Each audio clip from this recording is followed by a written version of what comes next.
आयतन सीखते हैं। आयतन किसको कहते हैं? आयतन को इंग्लिश में क्या कहते हैं? वायु। आयतन उन वस्तुओं में निकल सकता है जिसमें कौन कौन सी भुजाएं हो? लंबाई, चौड़ाई और ऊंचाई।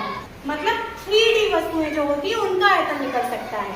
अब आयतन किसको कहते हैं ये हम लोग समझते हैं। ये क्या है बेटा? ग्लास। ये क्या है? जग। ये बोतल। इन सब में ऊंचाई है ना? Yes ma'am. तो इन सबका क्या निकल सकता है? आयतन। निकल सकता है ना। अब आयतन मीन्स होता क्या है वो देखिए। किसी भी वस्तु में हम कितना सामान भर सकते हैं वही उस वस्तु का आयतन हो जाता है। जैसे ये कौन सी वस्तु है? ग्लास। अब इस ग्लास में मान लीजिए हम लोग क्या भर दें? पानी भर दें। तो इस ग्लास में जितना पानी भरा गया यही इस ग्लास का आयतन हो गया। समझ में आ गया? जैसे हम इस ग्लास में मान लीजिए 10 लीटर पानी भर सकते हैं तो इस ग्लास का आयतन कितना हो जाएगा? 10 लीटर। ठीक है।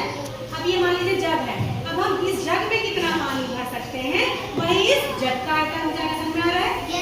इस बोतल में हम कितना पानी, तेल, दूध मतलब कोई भी सामान जितना हम भर सकते हैं वही इस बोतल का आयतन हो जाएगा। ये जो कमरा है ये किस आकार का है? बड़ा। अब इस कमरे में कितना सामान भर सकते हैं वही इस कमरे का आयतन हो जाएगा। ये क्या है? ये समझ लीजिए किसके आकार का है? के आकार का है ना। अगर ये सीधी सीधी बुझाई होती तो इस बॉक्स में हम जितना सामान रख सकते हैं वही इस बॉक्स का आयतन हो जाएगा। समझ आ रहा है? अब इस गिलास में हम पानी क्यों भर पाए बेटा? क्योंकि इसमें ऊंचाई है। ऊंचाई मतलब गहराई है ना। तो अगर गहराई रहेगी तभी तो हम सामान भर पाएंगे। अगर केवल लंबाई और चौड़ाई ही खाली रहती, ऊंचाई या गहराई ना रहती तो क्या हम उसमें कोई सामान भर पाते? नहीं भर पाते। और आयतन का मतलब क्या होता है? किसी भी वस्तु में हम जितना सामान भर पाए, है ना। इसलिए जिसमें केवल लंबाई और चौड़ाई रहेगी उसका आयतन नहीं निकल सकता। समझ में आ गया? तो आयतन केवल 3D वस्तुओं का ही निकल सकता है। 3D मतलब जिसमें 3 भुजाएं हैं। कौन कौन सी भुजाएं? लंबाई, चौड़ाई, ऊंचाई।